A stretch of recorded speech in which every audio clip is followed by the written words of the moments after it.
So everybody talks about how you can make money online with starting from zero when you don't have any money.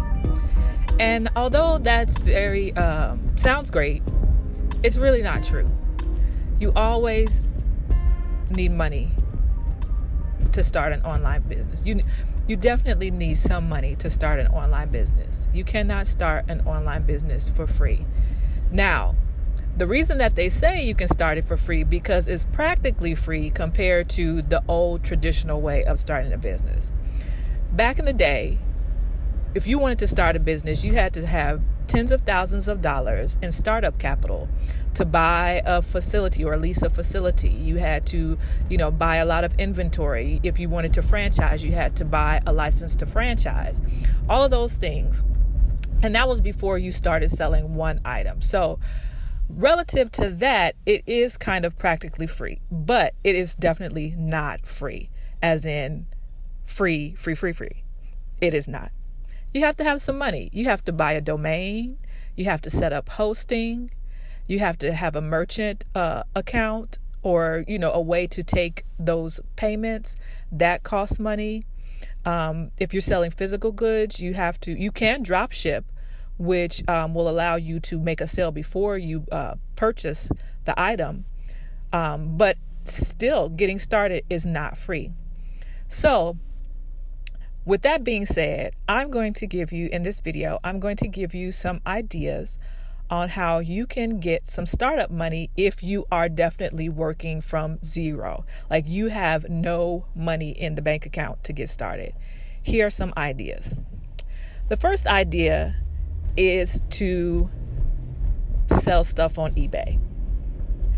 Now, everybody has stuff in their closet, stuff in their garage that they maybe bought and were intending to use and never got around to, or maybe it's an old hobby that you just don't use anymore, especially if you're a crafter or you're creative.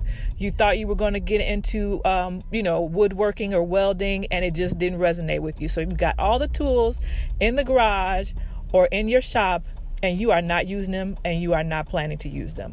So list them on eBay, list them on Facebook Marketplace, list them on Craigslist, and see if you can get some cash for them. Because granted, I bet you any amount of money, if you have a craft tool, there's somebody out there that is getting into that craft or wants to expand on their tool set.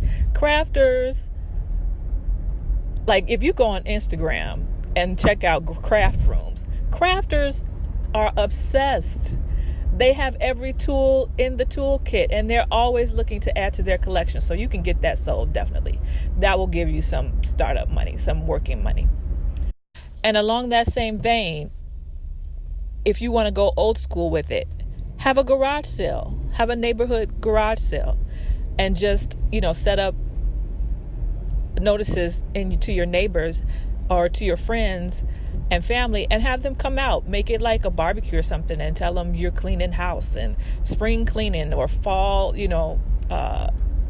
autumn cleanup or whatever, and hold a garage sale to get some of that stuff, work double duty and clean out your garage and make more space, as well as getting some extra cash on hand. Idea number 2. If you have a reliable vehicle, you can do Uber Eats. You have Uber Eats, you have DoorDash, you have Fleet, which is Postmates.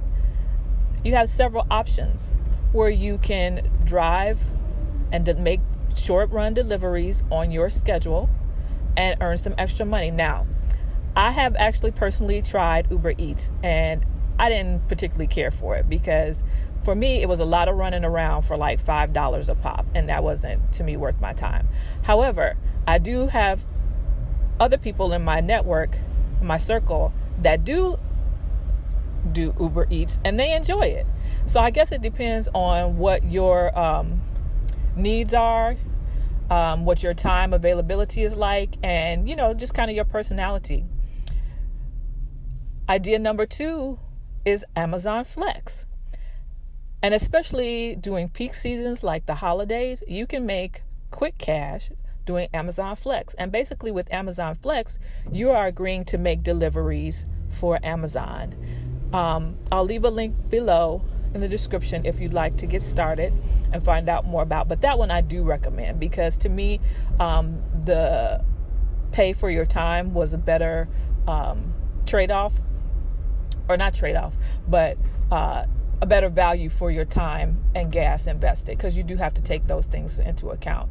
They have warehouses located all throughout your area, and depending on how far that warehouse is from you, and then where those deliveries are spanning out from that warehouse, you have to take that into consideration when you sign up for the block of time that you're going to deliver for, because they will tell you how much you'll get paid for that block of time before you sign up for it, so you can kind of make that determination beforehand, before accepting that block of time.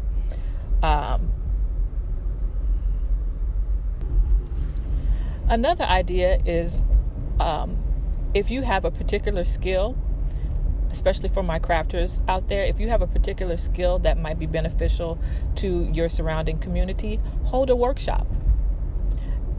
This will be a little more time investment, but like, say, for example, a lot of times the library or your community center will allow you to rent out space in their facility, and you can hold a workshop, charge a small fee for people to attend that workshop and teach them how to do whatever it is that you're the expert at. Another idea for you is to participate in surveys and studies in your local area. A lot of times universities will have not surveys, but studies that they're doing, research studies. And if you participate, you can usually get about $100 to $250 for participating in that study.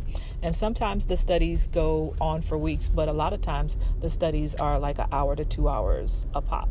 So look into that. You can start with the online search, and then it fall down the rabbit hole of research studies. But just Google research studies and look for ones in your area.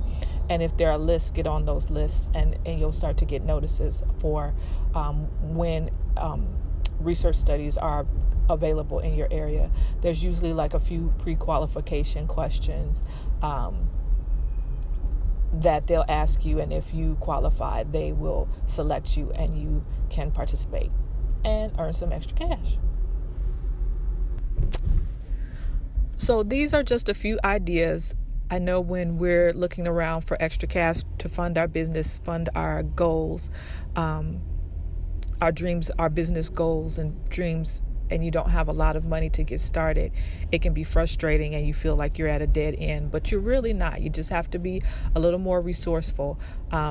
Again, it does take money to start a business, even if it's an online business. So however you can go about gathering up that extra cash to get going, definitely take advantage of that. And it's going to be tough in the beginning. You have to keep recycling that money. Even if you make money, you'll find that it goes right back into the business, into something else that you need, some other tool, some other software, course, inventory, what have you. But if you keep going, you will find your winning formula, and that's what it's about. We're working hard now so that we can secure our future. All right. If you have any questions or comments, feel free to drop them in the comment box below. If you enjoyed this information, hit that like button. That lets me know that this information was helpful to you and you'd like to see more content like this. All right. Until next time, be well.